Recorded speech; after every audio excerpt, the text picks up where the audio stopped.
Oi, eu sou a Arite. E eu sou a Tati. E você? A Esther. Você está na Feminilidade Redimida e hoje nós vamos falar sobre missões. Vem com a gente.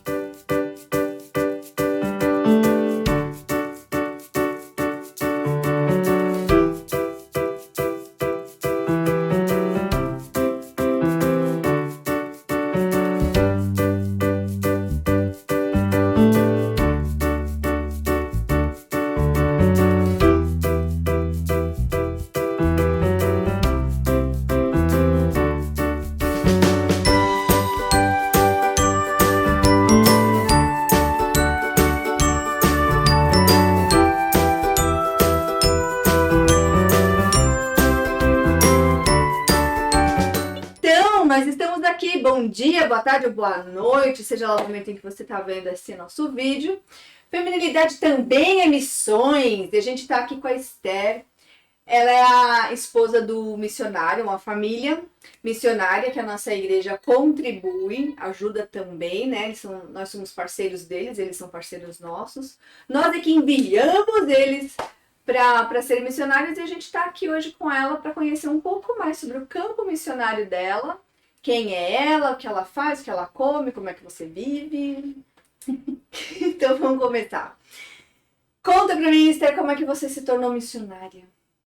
Bom, em primeiro lugar, vou falar a mesma coisa, bom dia, boa tarde, boa noite.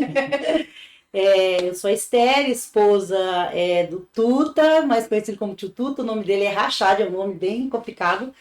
E mãe do Miguel, Gabriel, Maria Eduarda, né? Nós somos uma família de missionários que fomos enviados pela Primeira Igreja Batista de Barueri, né, que nos enviou para o campo que a gente está hoje. Como que a gente enviou vocês? Como que surgiu essa ideia mirabolante? Bom, desde quando nós chegamos na igreja, a gente já veio com essa questão de gostar muito do campo missionário, missões, evangelismo, com o ministério já com crianças, né, nessa área evangelística, né? Então, a gente ficou um tempo, foi pouco tempo que a gente ficou, não foi tanto tempo assim, e recebemos essa proposta de irmos para um seminário para a gente ser preparado, ter um preparo melhor, pra gente, teológico, para a gente poder ir para um campo missionário. Que seminário que foi? Melhor seminário do Brasil. É verdade! Momento Merchan. IMPV, Instituto Missionário Palavra da Vida. Os professores lá, ó, maravilhoso. são chuchu. Com certeza. Eu sou muito... Então, e nós fomos... Vai, Rochelle. Então, nós fomos para esse seminário, ficamos 4 anos lá, né? Eu fiz as matérias de missões, que é uma matéria que eu precisava muito, né? A gente estudou um pouco sobre isso, então, a partir desse preparo, a gente ainda não tinha ideia para onde a gente ia quando a gente foi lá. A gente achava que a gente ia voltar para trabalhar com missões urbanas, mas Deus nos surpreendeu com um presente e nos mandou para trabalhar com ribeirinhos em Apuá. Quem são os ribeirinhos? Pessoas que nascem e vivem à beira dos rios. Qual é o nome da missão que você está filiada? A missão é a MEAP, Missão Evangélica, nossa, me deu um banho. De assistência aos pescadores. De assistência aos pescadores. É muito querida, porque foi lá que eu conheci o Creuze. Olha, tudo A bem. secretaria, na época que a gente era, eu era, né, mais jovenzinha, ela era sediada na minha ex-igreja, na GG. E aí a nossa igreja sempre mandava uma equipe de trabalho pra lá. E numa vez que eu fui na equipe, eu encontrei ele lá. Tá vendo que bem Aí, sempre ó. essa missão? Entra missão, você já tá casada, né? Então, essa missão ela tem há mais de 32 anos, já 35 anos no Brasil. Tem bastante bases, né? Aí pro Rio Amazonas. E eu estou em uma das bases que fica em Afuá. Afuá é uma cidade que tem mais de 30 mil habitantes, né? E ela é uma cidade... não é só ali na cidade que tem essas pessoas, está espalhada pelos rios, né, pelos interiores. Ela fica no Pará, mas fica perto de Macapá. Macapá, famosa! É. Pagão aí de semana. Pena que é famosa de uma forma negativa. Pois né? é, mas se Macapá, se o Amapá, né? Macapá tá daquele jeito, imagina Fuá. Pois é. É um lugar muito carente, né? Carente não só do evangelho, mas carente mesmo de tudo, né? Uma caristia, né? Da área de educação, né? Saúde. Então, a gente está ali para ver se a gente consegue fazer a diferença, né? E o que exatamente vocês fazem lá? Quais são as frentes de trabalho? Como que vocês gastam o tempo? Como é que funciona isso? Então, a MIAP ela tem um projeto, né, em várias unidades da MIAP, que é o Docilar. É um projeto com crianças, né, que as crianças ela têm a oportunidade de ter alfabetização, reforço escolar, né, e o principal é a pregação do evangelho, né, então a gente faz o trabalho com as crianças com discipulado, né, com evangelismo. Então a gente faz esse trabalho, elas vão das 3 vezes por semana, né? Vão de manhã, elas recebem café da manhã, e aí a gente tem todo esse trabalho com elas. E a gente está com um projeto agora, que graças a Deus foi aprovado, e vamos começar agora a construção de uma biblioteca, né? Para poder estar ajudando aí nessa questão do ensino com as crianças. Da leitura, o incentivo da mediação de leitura, e a gente acredita muito que faz parte, né? Sim. O que mais? Então, a gente tem um ministério nosso, que já era um ministério antigo, a gente tem esse ministério desde 2009, por aí, que é o Ministério Tio Tuta, antes, 2008, por aí, que é um ministério com crianças, né? Então, a gente era itinerante, a gente saía por aí fazendo esse trabalho, e esse ministério é um trabalho que a gente também usa para fazer lá. E tem a rádio, que a gente faz um programa de rádio, porque as crianças dos rios, elas não têm acesso à tecnologia, à Tem televisão, Netflix. nada disso, nada. Tem Fortnite. Muito menos. Elas têm o rádio, radinho a pilha. Radinho. Né? Radinho a pilha. E aí e nunca tiveram assim nenhum programa infantil. Então, através da rádio, a gente consegue levar as palavras de Deus para essas crianças com contação de histórias, né? Então, pra gente foi algo assim, um presente de Deus poder ter esse acesso, né? Principalmente agora na pandemia, né? E que mais? Então, a gente tem o podcast, o canal no YouTube, que acaba contando, pessoas assim, super internet, cara. YouTube, podcast, rádio, tudo. Não podemos esquecer que isso aí foi tudo assim, a necessidade, né? A necessidade foi pedindo. Gente, né? A necessidade faz a gente correr atrás. Evoluir de certa maneira. Me fala uma coisa, eu lembro de quando a igreja fez uma viagem missionária lá pra Caiçara, lá também, Maranhão e tudo. Uma das coisas que acontecia muito com as crianças era abuso sexual por parte da família, dos homens da vila, né? Porque os pais saem para trabalhar e as crianças ficam sozinhas, elas eram muito abusadas. Então, o projeto Peixinho, também da MEAP, pegava essas crianças e até a nossa igreja fez um parquinho para essas crianças brincarem, né? Porque não existia isso lá até então. Então, ele tinha esse projeto para cuidar dessas crianças. Isso lá acontece também? Bom, esse assunto mexe bastante comigo, né? Eu nem esperei que você fazer essa pergunta. Mexe muito, tem que respirar. Porque o abuso sexual na ilha é algo que, infelizmente, é algo comum. Eu não vou falar normal, porque isso nunca vai ser normal. Nunca. Normal é aquilo que Deus fez para ser, né? Então, é algo comum. As crianças entendem isso como uma convivência normal da familiar. Aquelas que não entendem ainda, quando elas passam a entender, é muito difícil. Então, quando o pai toca, faz alguma coisa, ela acha que é o momento que ela está tendo de carinho com o pai dela. Então, e não é uma coisa assim, pessoas de fora, né? É dentro de casa, o incesto. Inclusive o índice lá tem 7 mil surdos na ilha. Olha! Né? 7 mil surdos dizem que é a questão do incesto. Então, assim. Porque 7 mil para 30 mil habitantes. Exatamente, é absurdo, né? É uma coisa quase muito grande da população. Exatamente. Então, o que acontece é o seguinte: as crianças, o Ribeirinho, assim, A casa deles praticamente não tem muito móvel, então assim, na sala, que é a porta de entrada, primeiro cômodo, é muita rede. Eles dormem todo mundo no mesmo cômodo, né? Então, muitos filhos. Então, desde pequenininho, as crianças presenciam ver o pai tendo relação com a mãe e ele começa a fazer com a irmã. Então, para eles é normal. Se o meu pai faz, é uma coisa legal. E aí também o pai faz com a filha, né? Então, realmente é muito triste, eu fico muito mexida com isso. E cresce. Aí os filhos do Boto nascem daí, né? Porque o filho que você não sabe de quem que é, se é do pai, se é do irmão, ou de quem que é do Boto. Né? Que é uma lenda lá deles, mas é uma lenda muito real. E é uma realidade triste, né? Ah, Jesus. Tem que ter Deus para poder só Jesus, dar saúde gente? Emocional. A gente vai falar um pouco sobre essa cultura, a gente vai entrar um pouco mais daqui a pouco pra gente falar sobre isso. Mas antes eu queria saber o seguinte. Como que a gente pode te ajudar? Como que as pessoas que estão ouvindo você aqui, os nossos amigos telespectadores, como que eles podem se engajar nessa proteção?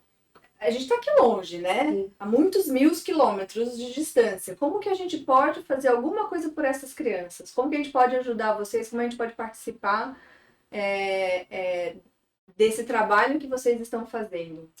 Então, eu quero aqui falar que vocês podem ajudar de várias maneiras, né? Inclusive, você pode ajudar diretamente o missionário que está lá, né? Nós somos um dos missionários, tem vários missionários, porque quando você investe na vida do missionário, ele consegue continuar no campo trabalhando, né? Então, assim, a gente tem a necessidade financeira, né? Para poder ter o nosso sustento. Eu não quero ajudar o missionário, né? Você pode ajudar o projeto. Você também está investindo. Tem pessoas que ela prefere, ela gosta de ajudar o projeto. Tem pessoas que gostam do cuidado missionário. Então, você pode ajudar dessas duas maneiras. Eu não tenho condição, você pode ajudar orando, né? Eu queria ajudar além de orar. Tem gente que fala assim, eu quero orar, mas eu quero fazer mais alguma coisa. Você pode ir, né? Lá nas suas férias, tirar um tempo das suas férias, doar suas férias, lá tem muita coisa para fazer. O que alguém poderia fazer, assim? Eu não sou missionária, né? Mas eu quero fazer alguma coisa. Eu vou lá e eu vou fazer o quê com você lá? Olha, área da saúde, quem é da área da saúde? Dentista, médico, enfermeira, a saúde lá é bem precária, então você vai estar servindo muito. Gente, não é só na área da saúde. Todas as áreas têm condição de servir. Eu não sei fazer nada. Gente, tem lá na base coisa precisando lá de manutenção, a gente precisa de homens que ajudam na manutenção, né? Então, assim, você pode ir lá contar uma história para uma criança, você pode ir lá abraçar uma mãe. Eu tenho um projeto lá agora que eu estou dando, não é meu, é da Cris, e eu vou dar continuidade. Eu só tive oportunidade de uma vez, porque entrou a pandemia, que é o SOS, eu trabalho com as mães dessas crianças, né? Então, a gente não é só com a criança, a gente se envolve com a família. Então, quando eu falo 60 crianças, são 60 famílias, né? Que o Tuta tem que pastorear, e eu tenho que ajudar ele nisso, cuidando das mulheres. É um desafio muito grande. Então, assim, a gente vai deixar aqui na descrição do vídeo os contatos deles. Você pode entrar lá no YouTube, você pode procurar o podcast, todas as informações vão estar lá, inclusive da conta bancária, da MEAP, de tudo. Então se envolva, ore por eles, participe disso também junto com a gente, né? Que a gente já participa como igreja, mas você pode individualmente participar, se você assim sentir o desejo. Deixa eu te perguntar, tem açaí lá? Nossa! Ai, Jesus! A gente fala das tristezas, mas também tem a parte boa, né, gente? Tem o açaí! Tem o açaí que nem o de Belém, que o de Belém, gente, é melhor. Não tem comparação com o açaí que dizem que é o açaí aqui, não tem. Não, é melhor, é porque Como que consegue? É melhor, porque é de um solo chamado tal de várzea, que acho que é lodo, sei lá o que lá. Sei que fica bom o negócio. O trem é bom demais. E come com aquelas bolinhas brancas? Come, que é a farinha de tapioca. E muito camarão. E o camarão lá é baratíssimo, viu, gente? Mas você come junto com o açaí? Lá é assim, ó. O açaí daqui você coloca um monte de treco, né? Ele é tipo um sorvete. É engraçado que eu fui comer açaí lá, porque eu não comia aqui. Então, eu comia. Então, eu não comia. Até o dia que eu fui pra Belém e conheci, gente, o que é o verdadeiro açaí. E eu comi lá naquela barraquinha maravilhosa do... Chiquérrima, muito chique, Chiquérrima. é um restaurante muito chique. Muito chique. A gente quase apareceu na Globo naquele dia, mentira. Mas eu comi o açaí verdadeiro açaí, com a bolinha branca e o peixe super salgado. É que lá tem peixe também? tem com peixe também, com camarão. É que lá o açaí ele não é uma sobremesa, ele é um alimento, né? A comida deles, né? A comida do ribeirinho é tipo assim. arroz e feijão. Nossa, comida. Se você quiser dar uma cesta básica pro ribeirinho, você dá mortadela. Mortadela? Eles amam comer com mortadela, tudo. Açaí com mortadela? É, as pessoas mais simples lá comem com mortadela, viu, gente? Quando elas não conseguem pescar, a mortadela é mais barata, aquela que é compridinha aqui, que é baratinha, eles comem, as crianças amam. A gente fez uma cestinha para dar para as crianças, cada cestinha a gente colocou Uma mortadela. uma mortadela de meio quilo, elas fizeram a maior festa. Você vê a diferença, né? Porque eles é a comida, é o almoço deles, é a janta deles, e também Açaí com peixe. começo o seu e o meu também, porque eu Você amo, também? eu amo. E Eu amo. quando eu for, o meu vai ser também, porque olha, gente, é o melhor açaí do mundo, não tem comparação. É isso aí. Então tem açaí, então é um lugar de gente feliz. Exatamente. Apesar de tudo, é um lugar de gente feliz. Bom, me conta como é que você foi parar lá em Afuá?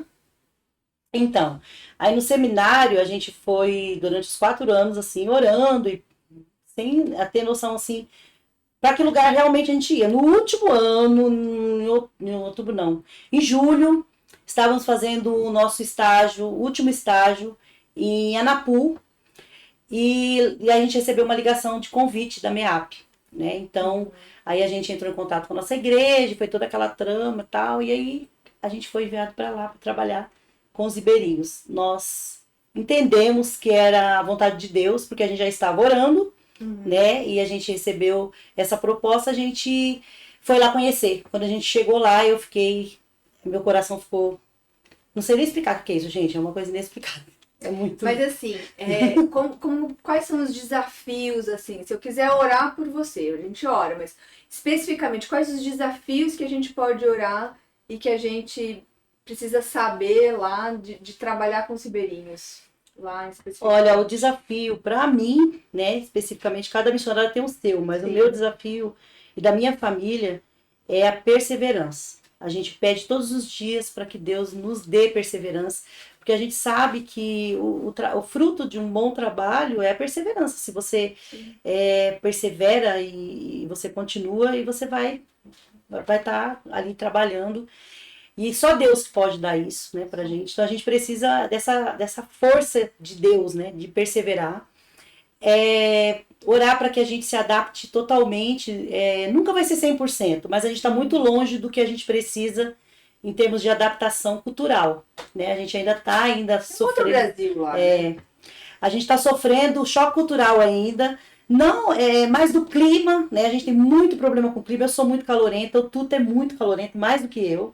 Então a gente tem muita fadiga, porque a gente começa a trabalhar, eles são acostumados, eles trabalham debaixo do sol e não cansa, a gente cansa. Então a gente precisa dessa adaptação, a gente sabe que Deus pode fazer isso, Ele é poderoso, e a gente crê que Ele vai fazer isso, né? Mas a gente precisa de oração nesse sentido, e oração para o nosso sustento também, para que Deus levante pessoas que olhem e nos ajude também a continuar lá. A gente precisa, né, do sustento em oração, né, do sustento financeiro também. A gente precisa... Mas o principal, gente, é orar para que a gente continue fiel, perseverante, porque a fidelidade, ela é muito necessária. E aí, Tati? Vamos para aquela parte das perguntas. A Tati só quietinha ali ouvindo. Tô ouvindo, tô observando. Aquela parte lá, aquela discussão lá. Aquela lá que a gente combinou. Acho que antes de ir para minha pergunta, só reforçar, né, que se você tem interesse, você tem desejo de não somente participar por oração, ou até mesmo fica o desafio de você ir lá até Afuá, né, servir, seja, ao menos que seja nas suas férias, por exemplo, ou qualquer outro período, e também contribuir financeiramente, se for assim seu desejo, se tiver esse propósito com Deus, faça. A gente vai deixar aqui as informações do contato, do canal do YouTube, da conta corrente também, né? Todas as informações que Então vocês sintam-se à vontade se desejarem. Sintam-se à vontade, por favor. Mas assim, Esther, eu só preparei 2 perguntinhas, a gente também não quer se estender tanto, né? A primeira seria assim: imagina que um jovem ou até mesmo um adulto tem aspiração, né, para trabalhar integralmente com missões, de repente tem esse desejo de abandonar o estilo de vida que tem hoje, seja trabalho, o conforto da cidade dos pais, né, da família, e deseja ir para um local assim. Então, assim, quais seriam os conselhos que você daria e até mesmo que pudesse ajudar essa pessoa a decidir ou pelo menos saber por onde, como começar, né? Eu acho que ainda existe um estigma assim, eu preciso estudar ou não para ser missionária, mas eu já sei evangelizar, eu preciso fazer um seminário, não é melhor eu ir logo já para a África, não sei. Dá umas dicas aí para essa pessoa que de repente está perdida aí. Olha, eu costumo dizer assim, né? Que existe alguns sinais que te ajudam a fazer tomar essa decisão de ir para o campo. Um deles, primeiro, é você ter a convicção, primeiro, do seu chamado, né? De quem você é em Cristo, para que você foi. Qual que é o seu papel aqui nessa terra, né? De meu Deus. E quando você entende isso biblicamente, né? Qual que é o propósito de você estar aqui e a missão de Deus que nós somos convidados a participar. Aí tem, sim, lógico, seu chamado, cada um tem seu chamado específico, mas o chamado maior, que é o chamado de ser adorador e de levar pessoas a adorar a Deus. Esse é o chamado de todo cristão, né? Se você não é um adorador e você não leva ninguém a adorar a Deus, você tem algum problema aí com o seu cristianismo, tem que ser questionado. Agora, quanto você tem esse desejo no coração de ir para o campo missionário, você tem que estar primeiro numa igreja local, né? Os seus líderes têm que reconhecer isso, a igreja tem que reconhecer isso. É todo um conjunto, não é uma coisa que você sai assim pela tua cabeça, eu sou missionária e vai saindo, né? Você tem toda essa coisa de base, porque sem a igreja estar junto contigo é uma furada. Não faça isso que você vai quebrar a cabeça, né? Isso aí. E tem que ter um envio, e esse envio, ele é um envio que a igreja faz. Né? A igreja, eu vejo que a igreja é como a voz de Deus aí, né? Não é Deus falando, a gente pensa que Deus vai falar com a gente assim, meu servo, né? Você vai ouvir audivelmente, pode até acontecer, mas você vê Deus nessas coisas, né? As coisas, elas vão acontecendo, não precisa de nenhuma forçação. Com a gente não forçou nada.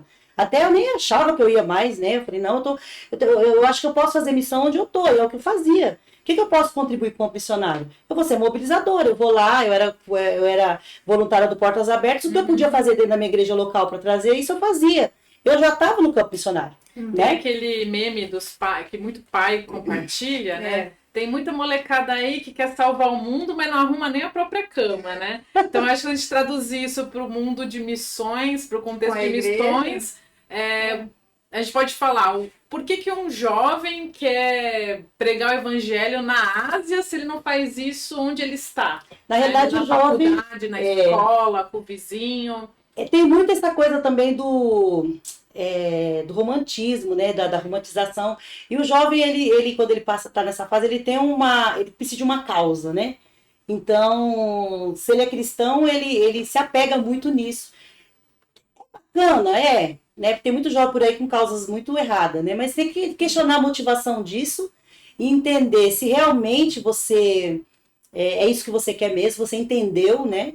E começar a fazer primeiro aqui, porque não adianta o cara chegar do nada lá na igreja e falar, eu quero ser missionário, mas o cara não fez nem lá na igreja local, não tem uma história, não dá testemunho dentro de casa. A igreja não conhece ele não se envolve com a igreja. Exatamente. Então tem que começar por aí, é o começo, né? Eu vejo que é. Você acha que pode ter contribuído para isso a forma como que a igreja mobiliza o assunto missões? Porque eu lembro que há uns anos atrás, toda a conferência missionária, todo o ambiente de se falar das missões, aí colocava lá alguém na África chorando, passando fome, aí todo mundo chorava junto. Então eu acho que também rolou assim na igreja, não só... Eu falo brasileira porque é que eu vivi, né? Sim. Um sentimentalismo que talvez tenha contribuído para essa romantização do ir. Com certeza. Quando você fala em mobilização missionária, a maioria das igrejas faz isso de uma forma muito errada.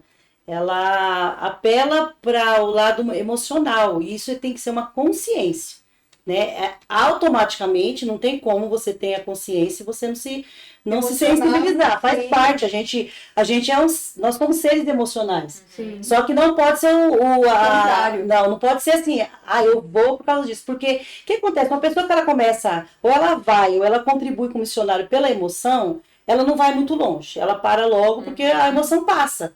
Quando ela tem uma consciência missionária, né, do que é realmente a missão, que não é uma coisa tão difícil, mas também não é uma coisa tão fácil, né? A gente tem que ter um equilíbrio nisso. Tem os dois pontos, tem as dificuldades, tem os desafios, que por isso a gente precisa da perseverança da igreja orando, Sim. mas tem o lado de delícias também, porque tem coisas que o missionário vive, tem coisas que o missionário vive que eu não estou menosprezando um crente de igreja, eu não quero ser mal interpretada, mas uma pessoa que não está diretamente lá no campo, na linha de frente, ela não vai viver nunca, né? Então, assim, eu vi e vejo acontecer milagres na minha vida. E são coisas, assim, quase que diárias, assim, sabe? Coisas assim que eu falo, meu Deus, se eu não tivesse aqui, isso não teria acontecido. Sim. Então, isso é tão compensador, isso é tão maravilhoso. Tem coisas que o dinheiro realmente não compra. Não compra. Tem coisa, a gente tem a frase, né? Que só missionário e milionário vive. Isso é verdade,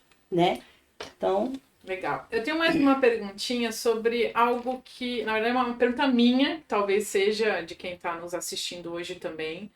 Eu ando percebendo uma certa polêmica em alguns meios de discussão, em redes sociais, a respeito do evangelismo e do compartilhar da nossa religião. Algumas pessoas colocam o evangelismo dos cristãos como um certo tipo, né, de colonialismo, lembrando um pouco do que a Europa fez, né, com a América Latina, com os índios, aí tem as companhias jesuítas, batizando índios para que eles não sejam mais pagãos, né, e esse contexto assim de colonização da religião europeia branca, né? Eu tenho visto discussões sobre isso e também pessoas se posicionando da seguinte forma. Para mim, que para essas pessoas é uma ofensa sentir que outras estão evangelizando ou estão compartilhando as religiões, né, ou a sua própria fé. Eu queria ouvir um pouco de você, o que você pensa sobre isso, né, e também puxando um pouco para a sua realidade, lembrando um pouco dos ribeirinhos, tudo isso junto e misturado aí. Bom, eu vejo dois pontos aí, né? Dessa pessoa que pode, porventura, se sentir ofendida, considerando que ela é uma pessoa que ela não conhece, né, o evangelho, né, ela tá ali sem esse conhecimento do evangelho, sem Cristo, e quando esse evangelho é anunciado de alguma maneira, não tem como isso não ser ofensivo para ela, né, é impossível. Se não for, tem uma coisa errada, você não tá falando, se não for ofensivo, você não está pregando o evangelho. Né? Você está dando uma maquiada em algo da Bíblia e passando para essa pessoa como valores morais. Né? Então, já começa aí. Então, isso não tem como a gente fugir. Vai ofender em algum momento. Outro lado é o missionário, o evangelista ou a pessoa que quer evangelizar. Se ela não tiver um preparo na vida cristã dela de ser um pouco mais humilde, né? Como Jesus foi humilde, porque Jesus, ele ofendia por causa do evangelho, né? Ele acaba ofendia porque é escandaloso o evangelho, né? Mas ele tinha a sabedoria de falar desse evangelho. Então, o lado da pessoa que vai falar, ela tem que ter essa convicção e esse conhecimento da outra pessoa que vai estar ouvindo, né? De como ela vai chegar, então, como que ela vai abordar, né? Como ela vai aproveitar as oportunidades para isso. E a gente tem que fazer o melhor para que a gente seja mal interpretado. Por que a gente tem que passar o evangelho de uma forma contextualizada? Porque a pessoa precisa entender de verdade o que a gente está falando. O evangelho verdadeiro. Isso é a responsabilidade nossa. Isso tem a ver com a cultura? Sim, com certeza. Porque se eu for passar o evangelho para uma cultura que não é minha, com os meus códigos, né, com aquilo que eu tenho como código, a pessoa não vai entender de uma forma clara. Ela pode fazer uma ideia do que é aquilo. Então eu tenho que conhecer, independente de onde for, nem precisa ter uma cultura tão longe, tá? Aqui mesmo dentro do Brasil, eu tenho, onde eu tô no contexto Vários ribeirinho. Brasis do Brasil. Lá onde eu tô, lá no contexto ribeirinho, embora eu esteja pouco tempo lá, a gente vê que coisas que a gente fala para eles têm outros conceitos daquilo, né? Eu acho que até mesmo essa questão do estupro, do incesto, é algo que parece assim, meio que tipo, todo mundo faz. Exatamente. Né? Porque Mas eles sabem sabem. falando disso Sim. lá em Paranaguá, Uhum. lembro lá do Maranhão, então quer dizer, é uma coisa bem. Agora a gente vai ter que confrontar isso. Então, assim, não tem como eu chegar lá e falar, olha, gente, Jesus é lindo, maravilhoso, vocês podem continuar desse jeito, que é uma forma normal de vocês, de família, então eu tenho que respeitar. Não, eu tenho que pregar. Qual é esse equilíbrio de você falar, ó, isso aqui, quer dizer, é tipo cultural. Sim. Isso. Uhum. Como que a gente não vai ser o branco colonizador lá nos ribeirinhos, ao mesmo tempo que a gente vai falar da verdade de Deus e tem que falar da verdade de Deus? Como que... Então, eu creio que o ser humano, embora ele não, aquele que não teve a chance de ouvir falar de Jesus, ele tem um conceito dentro dele do certo e do errado. Isso é verdade. Então, todos têm isso. Fala isso. Aí, quando você começa a clarear com o evangelho, tem um papel aí do Espírito Santo, porque não sou eu que vou convencer, né? É o Espírito Santo que convence. Legal. Então, eu vou falar o evangelho puro e simples para essa pessoa, no código dela, né? E quem vai convencer é o Espírito Santo. E eu vou mostrar para ela. Isso vai acontecer de seu filho? Vai acontecer. Mas aquele que Deus quer trabalhar, ele vai entender. Sim, mas esse negócio assim, de ofender e de ser mal interpretado, isso a gente passa aqui também, né? Sim, Existe em todos os lugares. Em todos os lugares. Porque é o evangelho, gente. Não tem como. Né? Agora, a gente tem um cuidado com as crianças. Por exemplo, o Tuta tem um programa de rádio. Ele poderia usar esse programa para alertar essas crianças que estão no Rio quanto à questão do abuso. Sim. Ele já não pode fazer isso na rádio. Sabe por quê? Porque quem está ouvindo a rádio junto com a criança é o pai dela que abusa. O que ele vai fazer? Não vai deixar. Você não vai ouvir mais o programa. Verdade. Então, isso é uma coisa que a gente tem que fazer quando a gente tem a oportunidade de estar com essas crianças pessoalmente. Sim. Né? Sem então, o abusador junto. Exatamente. Porque senão, ao invés de a gente ajudar ela, a gente vai afastar ela ainda mais. Então, tem todo... Ela fica sem ouvir o evangelho. Exatamente. Então, a gente tem que ter toda essa manobra, essa sabedoria que só Deus pode dar. E esse cuidado. Para isso, a gente tem que fazer o quê? Aprender a cultura. Esther, voltando um pouquinho ao ponto que eu falei sobre essa questão das pessoas que de certa forma se ofendem, né, quando se percebem evangelizados, me parece que é como assim, como que você está me vindo aqui me falar de um cristianismo? Eu já tenho a minha religião. As pessoas se sentem um pouco, de certa forma, desrespeitados. E eu acho que, de certa forma, isso tem a ver também com a nossa postura errada. Sim. De não respeitar, de ultrapassar os limites, de ficar, vamos na minha igreja, vamos na minha igreja, vamos na minha igreja. Ou ser aquele crente chato, né, que nada pode. Ai, você não pode fazer isso, não pode fazer aquilo, não pode fazer aquilo. A pessoa já quer impor o estilo de vida cristão sobre o outro, sem o outro nem ter entendido, compromisso né? com Cristo, nem ter a fé, né? Nem compartilhar da mesma fé, da mesma ética, etc. Então eu acho que isso também, de certa forma, é uma consequência do que da forma como a gente se portou, talvez, por muitos anos, né? E também tem outro ponto que permita-me acrescentar, que eu acho que nesse mundo pós-moderno que a gente vive, o conceito de verdade é aquela verdade meio fraca, né? Cada um tem a sua verdade. Então, a partir do momento que você vem o cristão falando de uma fé absoluta, né? De uma Bíblia que é a verdade incontestável, a partir do momento que eu digo que a Bíblia está correta, eu digo que as outras religiões estão erradas. É verdade. Né? E aí a gente causa realmente esse mal-estar. Você mesmo disse, né, que a Cristo disse que a nossa fé era um escândalo. E eu acho que em parte por causa disso. Porque a gente traz uma mensagem de uma verdade absoluta. Mas isso não é para enaltecer o nosso ego. Não é para eu tenho a melhor religião. Né? É nossa fé sincera. Sim. Paulo falou, cri, por isso falei. Né? Então, eu acho que isso tem muito a ver. Eu acho que se a coisa for colocada assim, Sabe quando você descobre um produto de limpeza maravilhoso, ou você descobre uma cabeleireira, ou você descobre alguma coisa que é muito legal, e você passa um WhatsApp para as amigas, amiga, achei tal coisa, olha tal receita, bota o vinagre assim, joga o bicarbonato não sei o que, você vai limpar o seu tapete com o bicarbonato, aí você conta a história, você conta a receita. Não quer dizer que você não tá contando isso pra falar assim, olha, você nunca limpou nada na vida, você é uma estúpida, não sabe cuidar da sua casa, vem aqui aprender comigo. Não é assim. É que você descobriu uma coisa que foi boa pra você, que foi legal, e aí você quer compartilhar pra isso ser bom, e isso, a mesma coisa que aconteceu com você quer que aconteça com o outro, né? Então, A gente já deu um pouco da resposta. É isso aí. Testemunho. Eu não vou chegar. Ninguém vai ouvir chegar uma pessoa aqui agora. Ei, eu quero falar aí com você. Daí o cara começa a falar um monte de coisa. Você vai ficar aqui. Que esse cara, de onde ele veio, por que ele tá falando isso, o que ele quer comigo, né? Exatamente. Então a gente não pode achar que evangelizar é você sair de porta em porta, batendo e chegar lá e falar. Tem pessoas que já se converteram assim? Tem. Mas não pode simplesmente chegar e falar assim. Você primeiro tem que se relacionar, essa pessoa tem que conhecer. A ideia errada de achar que evangelismo é convidar o seu vizinho para ir para a igreja. Sim.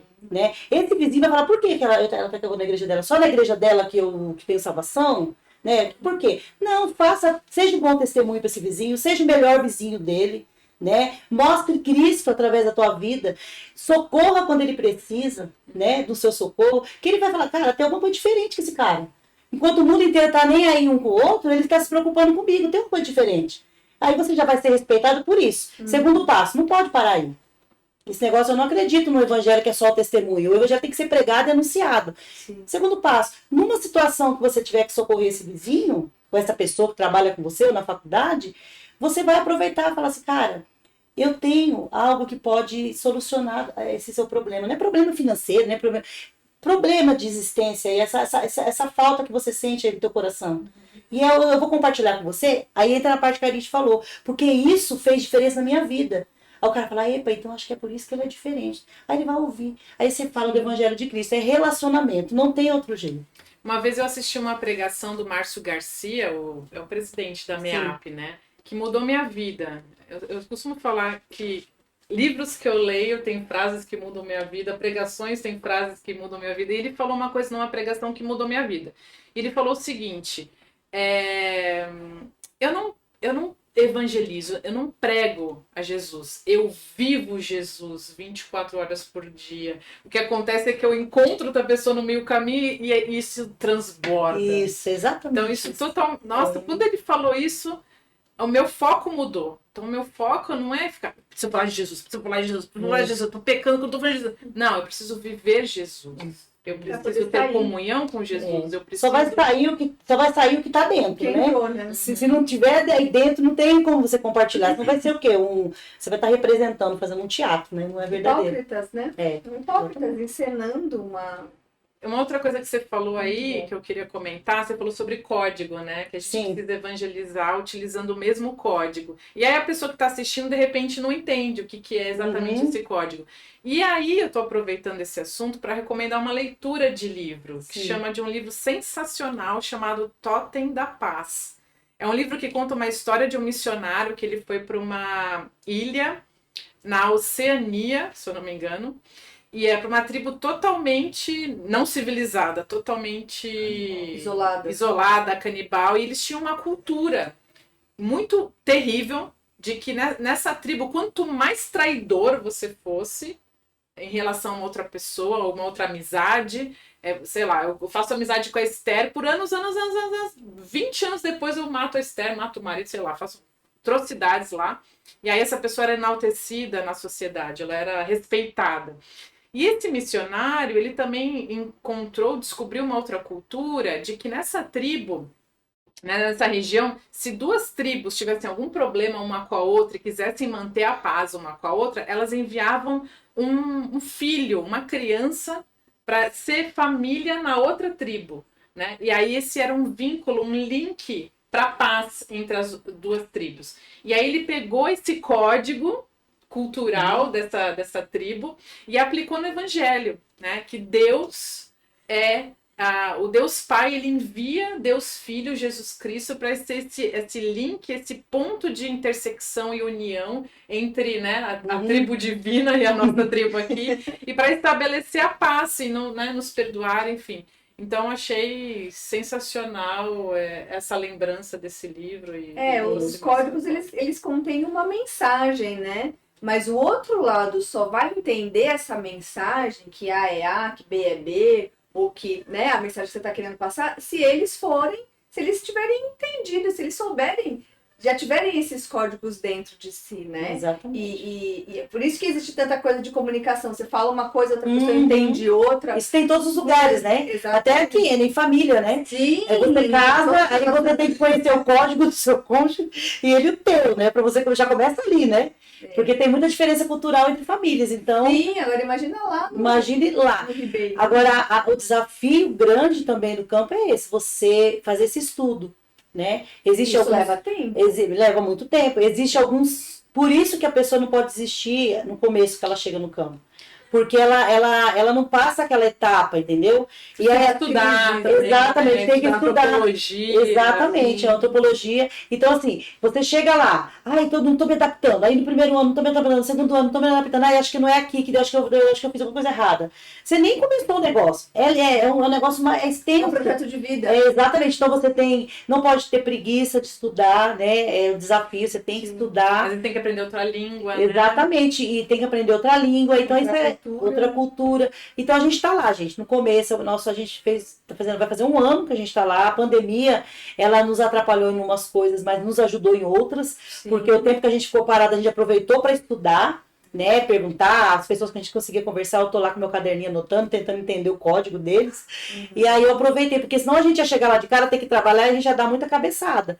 Não é que a gente não vai dar, né? A gente sempre vai dar cabeçada, mas eu aprendi um pouquinho mais agora, né? E eu quero continuar aprendendo para poder, quem sabe, passar essa pandemia logo. Tem internéticos, né? Tem YouTube, tem podcast, tem um monte de coisa, super internéticos. Não era pra estar, não. É por causa que com a água bate na bunda, aprende a nadar. Tá sim, reinventando. Pois é. Tem mais alguma coisa, Tati? Você lembra? That's all, folks. Então é isso aí, galera. Se vocês tiverem alguma pergunta, se vocês quiserem fazer um comentário, pode deixar aqui no comentário do vídeo. Se quiserem entrar em contato, por favor. Pergunta, a gente manda para a Esther responder. Exatamente. Se eu não souber, eu falo para os universitários.